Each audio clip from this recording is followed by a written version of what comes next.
Dear future generations, I think I speak for the rest of us when I say, sorry. Sorry we left you with our mess of a planet.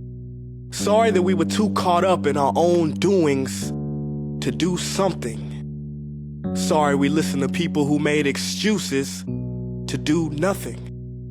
I hope you forgive us. We just didn't realize how special the earth was. Like a marriage gone wrong, we didn't know what we had until it was gone. For example, I'm guessing you probably know it as the Amazon desert, right? Well, believe it or not, it was once called the Amazon rainforest, and there were billions of trees there, all of them gorgeous. And oh, you don't know much about trees, do you? Well, let me tell you, trees are amazing. I mean, we literally breathe the air they are creating. They clean up our pollution, our carbon. They store and purify water, give us medicine that cures our diseases, food that feeds us, which is why I'm so sorry to tell you that we burn them down.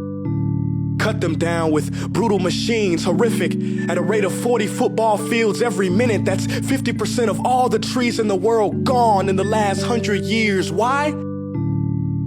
For this. And that wouldn't make me so sad if it weren't so many pictures of leaves on it. You know, when I was a child, I read how the Native Americans had such consideration for the planet that they felt responsible for how they left the land for the next 7 generations. Which brings me great sorrow, because most of us today don't even care about tomorrow. So I'm sorry. I'm sorry that we put profit above people, greed above need, the rule of gold above the golden rule. I'm sorry we use nature as a credit card with no spending limit, overdrafting animals to extinction, stealing your chance to ever see their uniqueness or become friends with them. Sorry we poison the ocean so much that you can't even swim in them. But most of all, I'm sorry about our mindset, 'cause we had the nerve to call this destruction progress. Hey Fox News, if you don't think climate change is a threat, I dare you to interview the thousands of homeless people in Bangladesh. See, while you were in your penthouse nestled, their homes were literally washed away beneath their feet due to rising sea levels. And Sarah Palin, you said that you love the smell of fossil fuels. Well, I urge you to talk to the kids of Beijing who are forced to wear pollution masks just to go to school. See, you can ignore this, but the thing about truth is, it can be denied, not avoided. So I'm sorry, future generations. I'm sorry that our footprint became a sinkhole and not a garden. I'm sorry that we paid so much attention to ISIS and very little to how fast the ice is melting in the Arctic.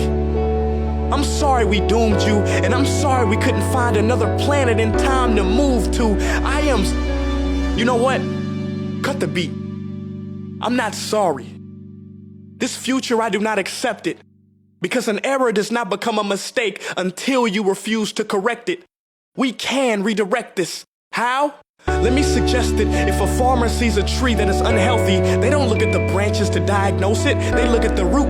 So like that farmer, we must look at the root and not to the branches of government, not to the politicians run by corporations. We are the root, we are the foundation. This generation, it is up to us to take care of this planet. It is our only home. We must globally warm our hearts and change the climate of our souls and realize that we are not apart from nature, we are a part of nature. And to betray nature is to betray us. To save nature is to save us. Because whatever you're fighting for, racism or poverty, feminism, gay rights, or any type of equality, it won't matter in the least.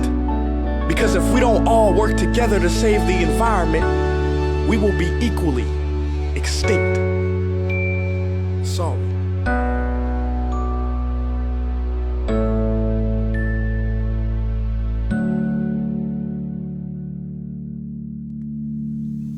Hey guys, for the past several weeks, I've been here in Africa, the heart of Africa, witnessing the horrific destruction of the rainforest, which inspired me to write this piece.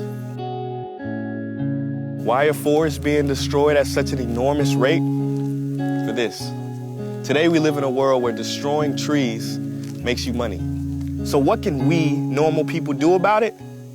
One way to directly fight the destruction is to stand for trees. By standing for trees, not only can you save the lives of trees, help forest communities, and protect the rights of animals to live in their homes, but you will also balance the amount of pollution that you yourself give off with your everyday activities, making you a part of the solution and not the problem. This is the option that I chose. But whatever way that you choose to stand for trees, do it. Because a wise man once said, when the rivers are all dried up and the trees cut down, man will then realize that he will not be able to eat money.